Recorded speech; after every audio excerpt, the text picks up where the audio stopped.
everyone, it's me, Shelby from Shelby's Crafty Books and Games, and today I'll be going over the books I read in September.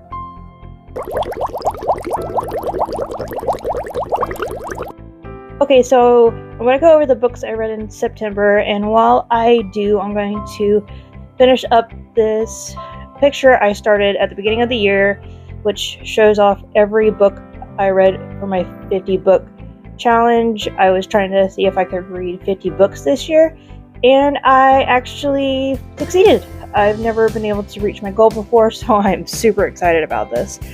And in fact, I actually am over it right now, just one over, so I'm at 51, but hopefully I can see how far I get before the end of the year. Anyway, let's get on to the 4 books I read in September.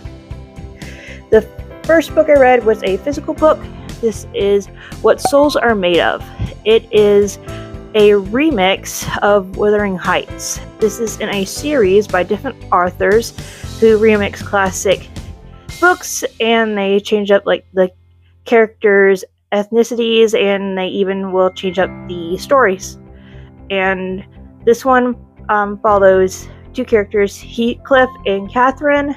They are half Indian, and they have to, well, at least Catherine has to hide it. This does follow the Wuthering Heights plot up to a certain point, because during the book, Heathcliff overhears Catherine saying she does not care for him, so he runs away. And instead of him coming back years later in the book like he does as a wealthy man, but instead we kind of follow Heathcliff as he goes on a journey and kind of discovers himself and kind of gets over his anger. And all the while, Catherine is back home, and she's just kind of in this down mood for almost the whole book. I really wished she had actually done more. I feel like the way her character is portrayed in the book, she would at least try harder to go find Heathcliff, but she really doesn't. So I was kind of disappointed about her side, but I think the Heathcliff parts did make up for it.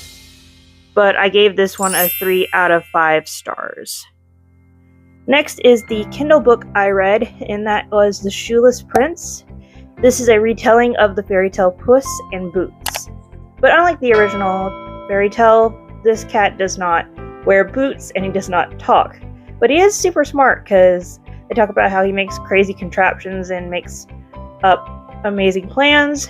But basically what happens in this book is the cat helps the miller's son Artie get with the princess of the kingdom, Princess Audrey, so the cat can be able to get to the castle, because he feels like if he does, he'll be able to figure out who he is, because he realizes he's not an ordinary cat. So we kind of have like 2 plots going on, which is the one between Artie and Audrey kind of falling in love, and then the cat trying to figure out who he really is. And I really liked the interactions between Artie and Audrey. They were super cute. It's a really cute romance. And then the parts with the cat trying to figure out who he is was pretty fun too. And I gave this a 4 out of 5 stars. Then the last 2 books I read, well, I listened to because they were on audiobook, was one, The Selection, and this follows a girl named America's Singer as she participates in a competition where 35 girls compete to become the princess of the country. And I really enjoyed the interactions between America and another character named Maxon. It was really fun. I like their dynamic. They're kind of like a cute couple.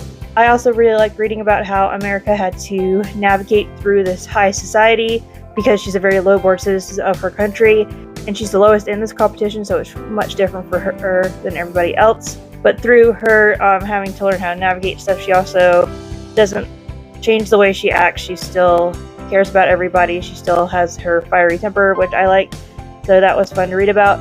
And I think one of my biggest complaints about this was that there's supposed to be 35 candidates in this competition, and I feel like because there's so many of them, we don't get any development of any of the characters outside of maybe 1 or 2. But either way, I give The Selection a 4 out of 5. And then the last book I finished in September, which was another audiobook, is The Elite. This is the second book in the selection series, and it continues America's journey as she is in the final 6 of the competition. And I really like listening to the revelations America discovers in this book. Really interesting, even though her character could be a little annoying at times. And I really didn't like all the second guessing she did. It kind of got boring after a while. But because of that, I will give The Elite 3.5 out of 5. Now, what is my plans for October? I want to focus on getting through a good chunk of the Powerless series or trilogy. I guess you could call it a trilogy because there's 3 main books, but there are 2 novellas, so kind of wondering if I should call it a trilogy or a series. And that's my main goal. I also hope maybe to read something kind of spooky vibe, not like super scary. I'm not good with horror. But anyway, that is the books I read in September. Let me know in the comments down below what you read this September. And if you're a bookish person like me who also likes crafting and video games, why not consider subscribing to my channel? See you later.